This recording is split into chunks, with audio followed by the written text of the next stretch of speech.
I was here on January 3rd when Maduro was extracted from his country. It was a very surreal moment, as you can imagine. And I remember being here in Bogota, in Colombia, and people were stunned because everybody was just thinking, what did just happen? And is Colombia next? Monica Villamizar is a Colombian journalist in Bogota, where the president, Gustavo Petro, has been trading barbs with Donald Trump for months. Trump had been asked a couple of times by different journalists, is Petro, the Colombian president, next? And he was calling him a thug, a drug trafficker. He better watch his behind. He's no friend of the United States. He's very bad guy.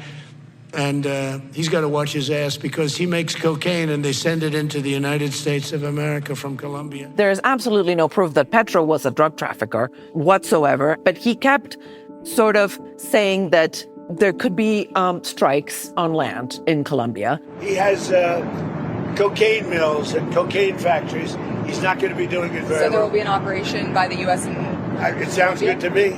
Colombia looked like it could be next on Trump's hit list until an unexpected phone call turned things around. Now the volatile pair are set to meet in the White House today. I'm Nicole Johnston, and you're listening to 7am. Today, Monica Villamizar on drugs, deportations, and the danger of what could happen next if Trump and Petro don't make up. It's Tuesday, February 3.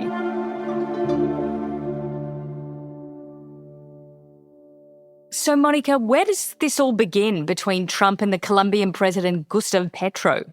To give your audience a little bit of context, the whole fight started when Trump started deporting migrants. A lot of them were Colombians, and the ones he was sending to Colombia were shackled in the plane. And Petro thought that was undignified, and he was very vocal about it. And then Trump said, I'm going to apply tariffs on the whole country, and that was nearly catastrophic because a third of Colombian exports go to the United States. That didn't happen. But then he put Petro on something that we call here the Clinton list. It bars individuals from conducting any transaction with any company that's affiliated to the U.S. financial system. So you essentially have to do all your transactions in cash. President of the General Assembly, in my first speech. Then Petro goes to the United Nations General Assembly in September, and he has a very strong vision of the war on drugs, criticizing Trump's approach. The anti-drug policy is not meant to stop cocaine that is coming to the United States. The anti-drug policy is to dominate the peoples of the South as a whole. Then he joins some anti-Israeli protests in the street, takes a megaphone, and starts saying that American soldiers should defect, which is a clear act of provocation. Desobedezcan la orden de Trump. Obedezcan la orden de la humanidad. Trump and all of the White House, understandably, are furious about this. The United States says it's revoking Colombian President Gustavo Petro's visa after he joined a pro-Palestinian rally in New York on Friday and called on U.S. soldiers to disobey President Donald Trump's orders. And Mon, could you tell us a bit about the massive protests that we had on January 7 after Venezuela? There was a massive protest that Petro called for. He was very critical, as you said, of Trump violating a country's sovereignty. And I think because that rhetoric had been ramped up to that point where they said Colombia could be next, Petro, you're next. Well, the rallies on the streets across Colombia just show how much the relationship with Washington, D.C. is deteriorating. Here in Colombia, these people have gathered to the streets. The stakes were very high. But funnily enough, when he came out and spoke to the protest, he had just gotten off the phone with Trump, where things were smoothed out, apparently. And this meeting that we're going to have on Tuesday between both heads of states in Washington, D.C. was planned during that phone call. So we know it was like 50 minutes long. Petro talked for about 40 minutes, apparently, explaining that he was, in fact, combating drug trafficking. And, he was very much trying to be part of this war on drugs and cooperate. And all of a sudden, Trump ended up saying that he was honored to have spoken to the president. So everything shifted, 180. Petro, he sounds like quite a character, to put it mildly. Could you describe for us what kind of leader he is? He is a character. You're absolutely right. He was a rebel guerrilla fighter. M19 was a guerrilla movement that demobilized in the 90s. So he took up arms as a guerrilla fighter, then he demobilized. He is a left-wing president, which is very rare in Colombia. We've had mostly center or right-wing presidents in the past. And he's had controversial policies. His critics will say he's a populist. The country's not doing very well economically right now. Some people blame him, obviously. Some others don't. He does have a lot of support. But he has been a different president in Colombia. So as you said, Trump's accused Petro of trafficking cocaine to the US. Now, you've been covering the drugs trade in Colombia for years now. Could you tell us how it operates there? Who's behind it? Where is it at? It seems like a question that could be answered simply, but sadly, it's not. The cocaine trade in Colombia is bigger than ever. Pablo Escobar, was the famous drug lord of the 80s. He could have never imagined how much cocaine there is these days. And it's basically controlled by guerrilla groups that sort of starting taxing the coca crops and then started doing more than taxing and became involved in the transportation and distribution of cocaine. There's huge routes that leave Colombia through the Pacific, but also through the Caribbean. The country has 2 oceans, so obviously many, many ports and a lot of places that are effectively abandoned by the government. So that makes this drug trade thrive. And as you can imagine, places where there's not a lot of opportunity, people are poor, it does become a way out of poverty for many people. So it's something that Colombians have lived with for many years and something that's actually on the rise. Coming up, what a former guerrilla fighter and a real estate tycoon have in common.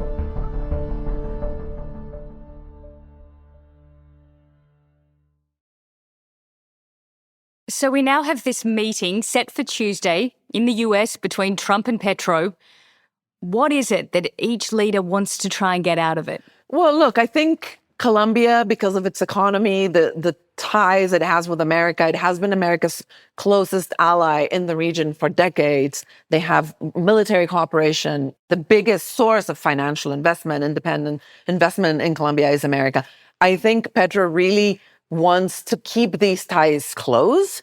It doesn't seem like it's convenient for the economy and for security, et cetera, for both countries to be fighting, but especially Colombia would have a lot more to lose. I think Trump, on the other hand, wants someone to maybe help mediate with Venezuela.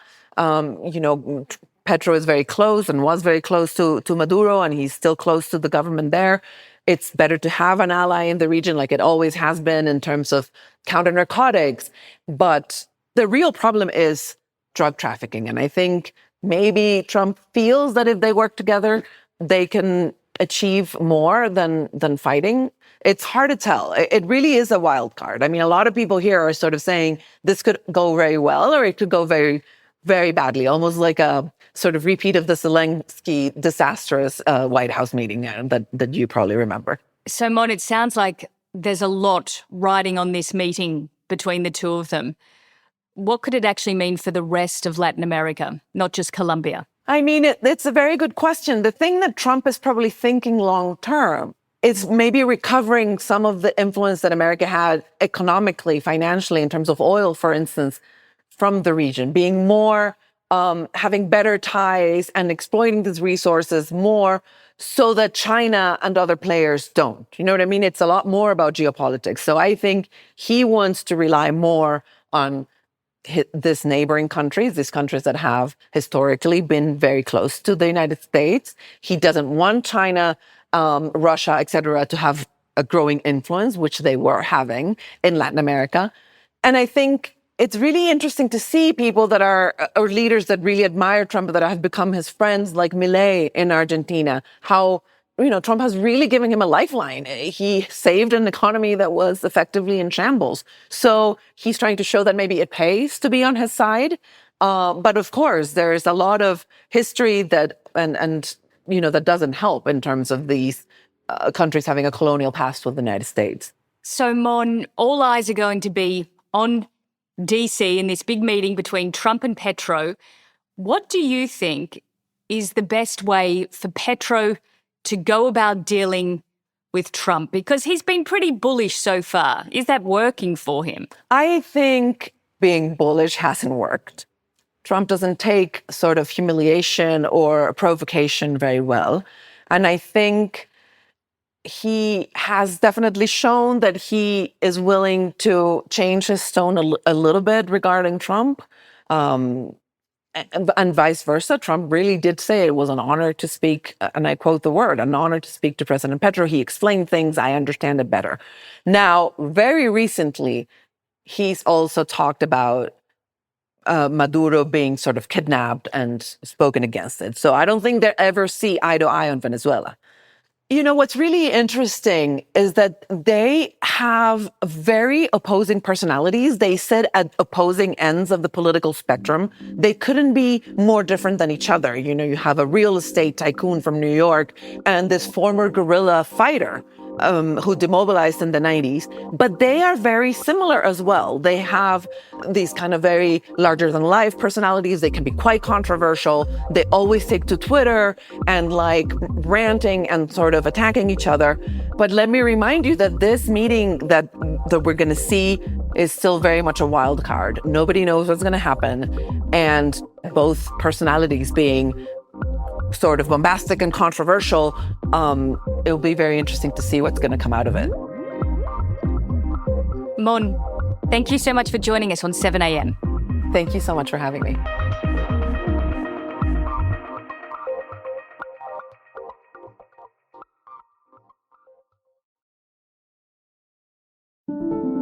Also in the news, mortgage holders are bracing for an interest rate rise when the Reserve Bank meets later today.